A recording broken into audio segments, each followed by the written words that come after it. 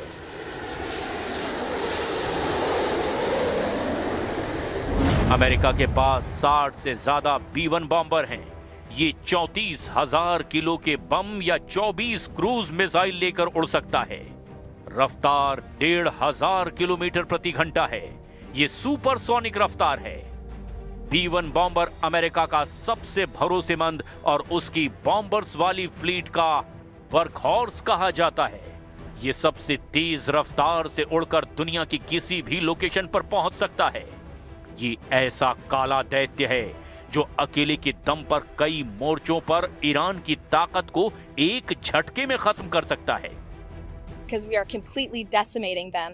As I said earlier, we've taken out nearly 30 of their ships. Their navy has been deemed combat ineffective. 90% reduction in ballistic missile retaliatory strikes against the United States and our Gulf Arab and partners in the region. अब सवाल ये है कि Britain से उड़कर B-1 bomber अगर Iran पर हमला करता है तो क्या ईरान लंदन पर पलटवार करेगा? ईरान से ब्रिटेन की दूरी है करीब 4000 किलोमीटर। क्या इतनी दूरी तक ईरान वार कर सकता है? ईरान के पास सबसे लंबी दूरी की मिसाइल 2000 किलोमीटर की खुर्रमशहर 4 है, जो कम पेलोड यानी हल्के वॉरहेड के साथ 2500 किलोमीटर तक वार कर सकती है। वहीं ईरान के कामिकाज़े ड्रोन शाहिद 136 और RS-2 ड्रोन की रेंज 2000 किलोमीटर है और वो भी हल्के वॉरहेड के साथ 2500 किलोमीटर दूर तक वार कर सकते हैं। ऐसे में ईरान ब्रिटेन के उन अड्डों को टारगेट करेगा जो उसकी जद में हैं। इसमें सबसे करीब साइप्रस है, जहां ब्रिटेन के 2 बड़े मिलिट्री अड्डे हैं।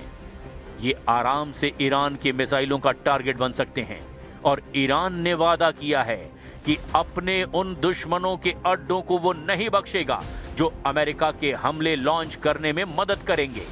ईरान ट्रेलर रोज दिखा रहा है।